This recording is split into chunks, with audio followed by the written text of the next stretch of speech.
Yeah, this your boy T Nasty, and we got another dope video for y'all. It's 10 next level funniest oversells in WWE by WrestleMania, and shout out WrestleMania. They come out with some great wrestling content, but the oversell that I'm thinking of right now that sticks in my mind is every time I think of like somebody like going crazy overselling is Shawn Michaels against Hulk Hogan. Hey, Shawn got pissed because Hulk wanted to go over and shit, and Shawn was just showing his ass off, man. It was ridiculous. I'm surprised he'd get fucking heat for that. But let's start this reaction. Oh. As everybody knows about how The Rock used to sell the Stone Cold Stunner, well, that time Shawn Michaels decided to oversell everything Hulk Hogan did at 2005 SummerSlam pay-per-view. However, there are many more memorable incidents of selling that are often overlooked and truly need to be appreciated. So that being said, here are 10 funny and memorable oversells. I don't even think it was overselling. I think Shawn was just being ridiculous, bro. Like, overselling is like a understatement when it came to that match, bro. Be sure to subscribe and hit that notification bell for daily wrestling videos, and follow us on Facebook for exclusive lists. Number 10, Rusev hilariously sells a punch. The mixed match challenge was a concept that WWE tried in 2018 to generate fan interest. The event, exclusive to Facebook, featured mixed tag team matches, with the winning tag team getting the number 30 spots in the respective Royal Rumble matches. Most of the matches on show were very comedic in nature, and nothing was taken too seriously. Therefore, when Rusev and Lana teamed up to face R-Truth and Carmella, the comedy spots were really well executed. Without a doubt, the most memorable comedy spot of the match featured Rusev selling a punch from R-Truth by taking a number of bumps on the outside of the ring. This oversell may not have been appropriate for a non-comedy match, but with this being the mixed match challenge, the Rusev, man, was so fucking over, bro. Number 9, with Rusev Day sells a DDT from The Undertaker. In the summer of 2003, The Undertaker was in the midst of a rather forgettable feud with the FBI on SmackDown. They missed out on that one, bro. Not the real no bullshit. FBI, but Rusev. the blooded Italians. Although the feud acted as filler feud before WWE revisited the Undertaker vs Brock Lesnar rivalry, it did provide fans with the most dramatic oversell of a DDT ever seen. On the June 5, 2003 edition of SmackDown, The Undertaker was facing Chuck Palumbo. During the match, Taker hit a DDT on Palumbo, and Palumbo sold this by like Chuck Palumbo, not that fucking gay shit with Billy Gunn. As funny as it was, and no doubt The Undertaker took so he's come out on the motorcycle. Sold one of his trademark moves. Number 8, Buddy Murphy sells the Spear. I'd have been mad about that sell though. He did do some stupid shit. Matches of 2019. The match acted as a come-out party for Murphy as he showed the world what he was capable of in a truly awesome match with WWE's top guy. The finish of the match involved Reigns hitting a spear on Murphy for the victory. However, this wasn't an ordinary spear. Murphy gave one of the best oversells ever seen for a spear, and he would clean and literally flip onto his stomach. It looked absolutely incredible, and it received an enormous reaction from the live audience. Number 7, Lio Rush. Bro, that was clean. Everything I seen from Buddy Murphy was fucking nice, bro. They stuck him in that stupid ass Mysterio fucking shit when he's dating his fucking 18-year-old daughter. This motherfucker's 30. That storyline was terrible, bro. Then you push this fucking talent out the door. Look at that. Braun Strowman. When Braun Strowman got his hands, I ranted oversells. I'm not gonna rage about how they fucking fans expected push or not push people. Rush, and to be fair, they were right. However, nobody expected Rush to virtually oversell every single thing Braun did in the match, making him look like an absolute monster in the process. Rush would sell slams by making it look as if he was having an exorcism performed on him, and he would even have spit coming out of his mouth after one move to sell the impact and the ferocity of Braun's moveset. It looked truly incredible, and Rush made Braun look like $1,000,000 in the ring. Number 6, Booker T sells the Stunner at 2000. They got rid of Lio Rush. Booker T's appearance at the 2002 Royal Rumble featured not just one of the most memorable eliminations of all time, but it also featured one of the greatest oversells of the Stone Cold Stunner ever seen. Booker would enter the match at number 30, and it would last a total of 30 seconds before being eliminated by Stone Cold Steve Austin.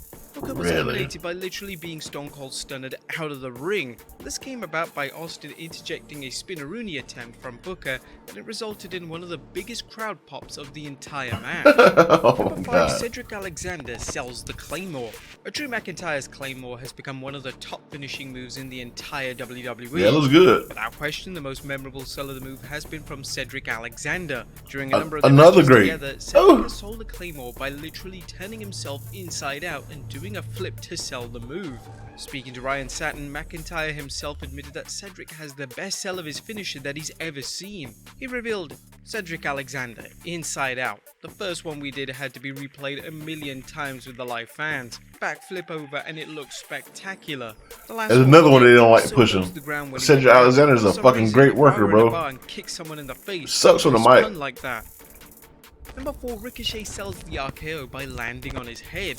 Ricochet has attained a reputation for being one of the best pure sellers in the entire WWE. One of the biggest examples of this, I think when it comes to selling, he's the GOAT. 2019 was during a match against Drew McIntyre. Randy Orton got him over Dolph Ziggler. Ricochet out of nowhere with a devastating RKO. But this was Dolph Ziggler can fucking sell bump too, bro. Like he really fucking sell. On top of his head. Looked absolutely brutal, and it actually looked like Ricochet was seriously hurt. Fans in attendance were absolutely shocked as to what they had just Chad Gable took the RKO pretty good too. Ricochet sell to how RVD previously sold the RKO during the Ruthless Aggression era. Number 3, Dolph Ziggler sells for Goldberg. For one of the top matches on the SummerSlam 2019 match card was Dolph Ziggler going up against Goldberg. I figured Dolph Ziggler was going to be in this. The match this. would act as a retribution match for Goldberg, as the last time he wrestled in the WWE. But I think Dolph Ziggler was kind of mocking Goldberg in this one. He ain't had no business in that shit, bro. WWE picked Ziggler as they knew that the former world champion would make Goldberg look like the best he's looked in. I know I said I wasn't gonna fucking rant about the current product, but come on, man. Hey, Goldberg looks real good for his age, right? Give him props. And he's pretty good in the ring still. But to be main eventing for championships, and it's a pattern though. He only comes out when he goes to Saudi Arabia. I guess the Saudis love fucking Goldberg for some reason. I don't know. But he main eventing for championships and shit. He ain't that fucking good, bro. He's fucking going on 60. Or how old is Goldberg? 58 or some shit like that. Come on, man. Years. And Ziggler certainly did that. Although the match was a complete squash, it didn't stop Ziggler from offering fans some. He looks real good in the ring, bro, but like for championship, that what blows my mind. WWE.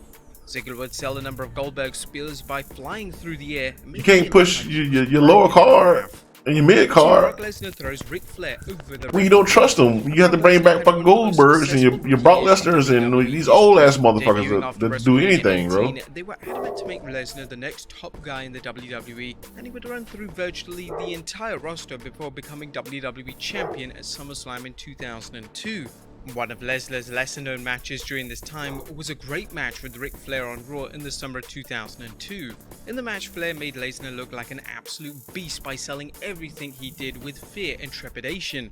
Flair was always known as a fantastic seller, especially during his time as a heel. It was great to see that he could sell just as well as a babyface. During the match, there was a notable spot where Flair sold a kick out from Lesnar, as Flair went for a trademark knee drop, and it only secured a 2 count as Lesnar pushed Flair off, and Flair went flying in the air and actually went flying over the referee. This was an amazing sell from Flair, as it really showed the WWE fans just how strong Lesnar was. And number 1, I think that was all fucking Lesnar though. Stunner at the Survivor Series in 2003. The Survivor Series 2003 featured one of the best traditional Survivor Series matches of all time. Team Bischoff would take on Team Stone Cold, with the added stipulation that if Team Bischoff won, Stone Cold would have to step down as co-GM of Raw. The match was a near 30-minute classic, and it featured some of the most legendary superstars of all time. This must have been the days when it was on TNA. Chris Jericho, Christian, RVD, Shawn Michaels, and the I didn't watch it now. The match is also responsible for one of the most underrated oversells of the Stunner ever seen in WWE. It came towards the closing moments of the match as Stone Cold would interfere and would hit Orton with a Stunner.